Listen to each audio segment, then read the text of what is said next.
முன்னே கடலை சுருக்கி எழுந்துடையாள் என்ன திகழ்ந்தெம்மை ஆளுடையாள் எட்டிடையின் மின்னே போலதா பிராட்டி திருவடி மேல் பொன்னம் சிலம்பி திருப்புருவம் என்ன சிலை குலவே நந்தமையாளுடையாள்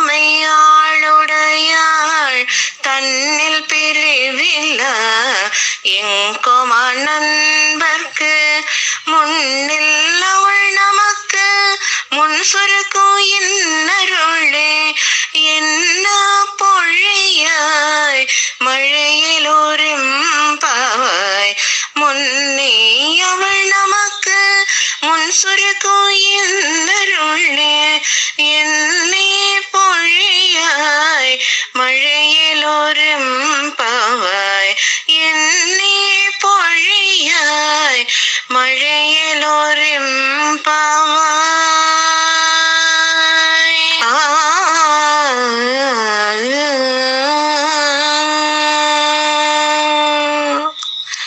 திருச்சிற்றம்பலம்.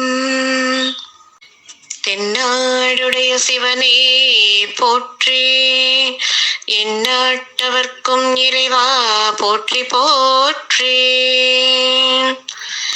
மாணிக்க வாசகரின் திருவாசகத்துள் அமைவதுதான் திருவெம்பாவை.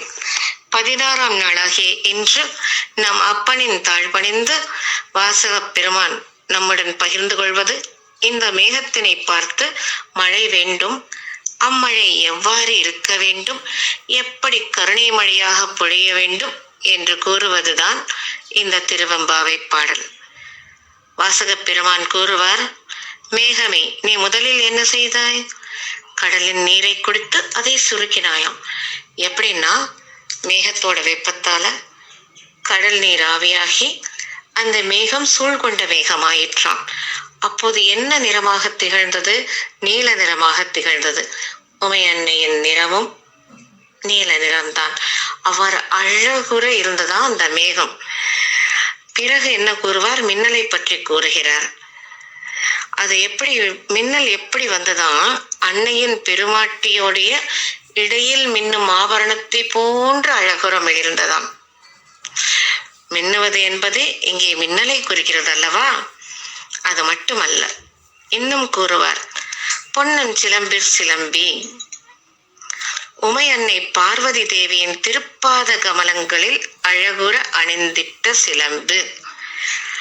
பொன்னன் சிலம்பிற் சிலம்பி, அந்த சிலம்பின் ஒலியை போன்று மிகவே நெடியாக இடித்தாய்.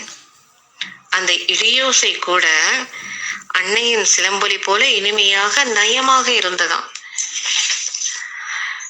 மின்னல், இடி இவற்றிற்கு பின் வரும் வானவில்லானது உமையம்மையின் புருவம் போன்று பாங்குற இருந்ததாம். பிறகு கூறுவார், நந்தம்மை ஆளுடையாள் தன்னில் பிரிவிலா எங்கோமான். நம்மை ஆட்கொண்ட பெருமாட்டியினின்று எப்பொழுதும் பிரியாத எம் இறைவன், நம் இறைவன் மாதொருபாகன் அல்லவா? பிறகு உமையன்னையின் கருணை இங்கு பேசப்படுகிறது. எங்கோமா நண்பர்க்கு முன்னி அவள் நமக்கு முன் சுரக்கும் இன்னருளே. அதாவது இறைவனின் அடியாரிடத்தில் அன்னை எப்படி அருள் சுரப்பாங்களாம்? நாம மனசுக்குள்ள அன்னையும் இறைவனையும் நினைப்பதற்கு முன்பாகவே நம் மீது கருணை மழை பொழிவாளாம். அந்த மாதிரி மேகமே, எமதன்னை உமையை போன்று மழையாக பொழிவாய், கருணை மழையாக பொழிவாய், இந்த உலகத்தை வளம் பெறச் செய்வாய், எமது இப்பாடலை ஏற்பாய் என்று வாசகப் பெருமான் உமையன்னையின் கருணை போல் மேகம் மழையாக பொழிய வேண்டும் என்று வேண்டுகிறார். நாமும் வேண்டுவோம். திருச்சிற்றம்பலம்.